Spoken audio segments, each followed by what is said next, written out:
warahmatullahi wabarakatuh. Alhamdulillahi ala nikmatillah.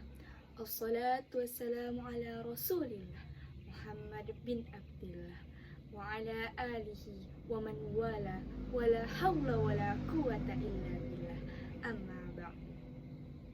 Hadirin yang dirahmati Allah Subhanahu wa taala. Di bulan Ramadan ini kita harus memperdalam ilmu agama. Kita harus menjadi insan yang soleh dan solihah. Sebenarnya, apa makna dari soleh tersebut? Kata soleh berasal dari bahasa Arab, yaitu solih, yaitu terhindar dari kerusakan atau keburukan. Amal soleh berarti amal yang tidak merusak atau mengandung unsur kerusakan. Maka orang soleh berarti orang yang terhindar dari kerusakan atau hal-hal yang bersifat buruk. Yang dimaksud di sini yaitu perilaku dan kepribadiannya yang mencangkup sikap, kata, perbuatan, bahkan pikiran dan perasaan. Tak hanya itu, dalam kamus Al-Mu'jam Al-Wasit, kata soluhah sebagai akar dari kata solih, yang juga berarti bermanfaat. Dengan menggabungkan dua makna ini, dapat disimpulkan, maka orang soleh berarti orang yang berperilaku dan kepribadiannya terhindar dari hal-hal merusak, dan di sisi lain juga bermanfaat bagi lingkungan sekitarnya. Dengan kualitas tersebut, dia menjadi sosok yang harapan dan teladan bagi orang-orang di sekitarnya. Menurut Syekh Syarawi, orang soleh itu terbagi menjadi dua, yaitu soleh duniawi dan soleh ukhrawi. Soleh duniawi adalah soleh dalam arti orang yang berkepribadian baik sehingga dimanapun ia berada, dia tidak merugikan, tapi justru banyak memberi manfaat bagi orang-orang di sekitarnya. Yang kedua, yaitu soleh ukhrawi, yakni kesolehan yang lahir dari keimanan. Kebaikan yang dilakukan sebagai ekspresi dari ketaatan kepada Allah Subhanahu wa ta'ala.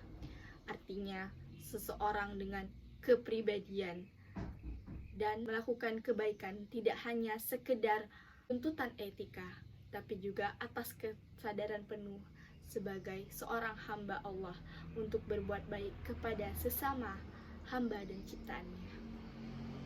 Untuk itu, dalam setiap tindakan, ia juga selalu memperhatikan aturan-aturan dan hukum-hukum agama. Seperti halal dan haram, juga wajib dan sunnah. Orang soleh sadar bahwa hidup ini hanya sementara. Baik dan buruk perilakunya selama hidup di dunia akan dipertanggungjawabkan di hadapan Allah Subhanahu wa ta'ala kelak di akhirat. Seperti yang dikatakan oleh Allah Subhanahu wa ta'ala dalam Al-Quran surat An-Nisa ayat 69. A'udzu billahi minasyaitonir rajim. Bismillahirrahmanirrahim. Wa may yuti'illaha war rasul faulaika ma'al ladzina an'ama Allahu 'alaihim minan nabiyyin was-siddiqin wasyuhada'i was-shalihin wa hasuna ulaika rafiqah, yang artinya, dan barang siapa yang mentaati Allah dan Rasul Muhammad, maka mereka itu akan bersama dengan orang-orang yang diberikan nikmat oleh Allah Subhanahu wa ta'ala, yaitu para nabi dan para pencinta kebenaran, orang-orang yang mati syahid, dan orang-orang yang soleh. Mereka itu teman yang sebaik-baiknya. Hadirin sekalian, tolak ukur amal soleh adalah hati kita. Segala yang ada pada diri kita tidak akan dilihat kecuali sebagaimana yang Nabi Muhammad sabdakan.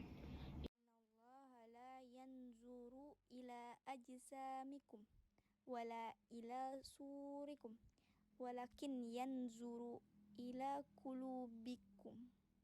Artinya, sesungguhnya Allah tidak melihat pada tubuh atau jasad kalian, juga tidak melihat pada wajah kalian, tetapi Dia melihat pada hati kalian. Jadi, soleh tidak diukur dari ketampanan, tidak diukur dari tinggi badan, tapi diukur dari perbuatan, dan perbuatan tersebut harus berlandaskan pada keikhlasan karena Allah Subhanahu wa Ta'ala. Mudah-mudahan kita semua menjadi insan yang soleh dan solihah di dunia dan di akhirat. Sekian yang dapat saya sampaikan. Kurang dan lebihnya saya mohon maaf. Dan kepada Allah Subhanahu wa Ta'ala saya mohon ampun. Wallahul mu'afiq ila aqwamit thoriq. Wassalamualaikum warahmatullahi wabarakatuh.